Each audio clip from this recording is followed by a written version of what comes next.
I've got a real good handle on a lot of my issues now, and things are collapsing, and I'm sort of finding that I kind of get to a point where I go, oh, there's really not that much for me to do. There is always things to do, but they're sort of getting much, much smaller, which is great. What do you do for do you tap every day, like as a maintenance, or do you get to a point where you go, I'm just going to tap when things come up? I go through phases. I mean, when a lot of shit's coming up for me, I'm tapping every day, all day, it seems like. And then I'll go through periods where I just don't feel like tapping. I don't really feel like I need it at all.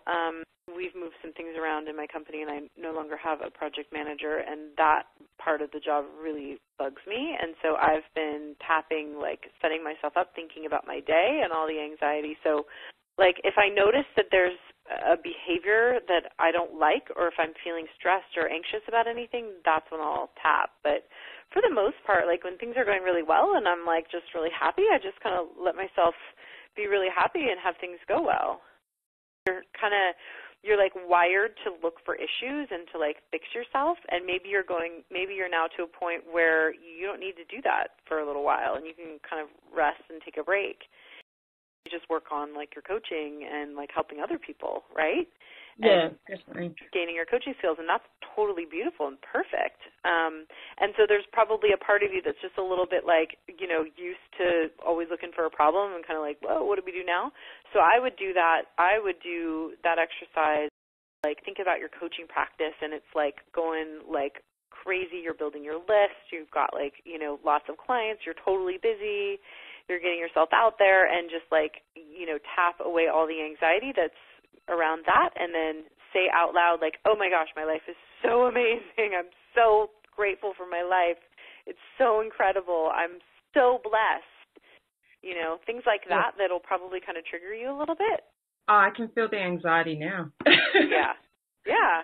So those are, so one. I love to use this opposite technique thing to just really change that set point of, what you allow yourself to feel, because that's what I found is that it's just a set point, and we learn it usually from our parents and from the environment that we were raised in. Usually we're not much happier than our parents were.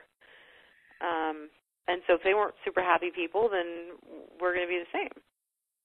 I feel really good about going to Christmas this year, but I'm cool. still nervous because I am thinking I have that little bit of nervousness to sort of go, I'm too okay with it. It's almost like I can't believe how far I've come, or like you're almost looking for like where'd all my issues go. I'm waiting for something to hit me in the back of the head or something.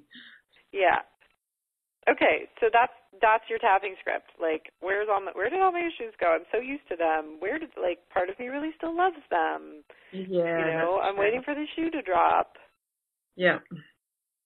Just do a round of tapping on that, and that will probably go away. And then just imagine yourself going through life, never having another food craving or never having another problem with food, and even say some words like, I'm so happy now that I don't eat emotionally, or like I'm so happy now that food, I look at food as just for nourishment, or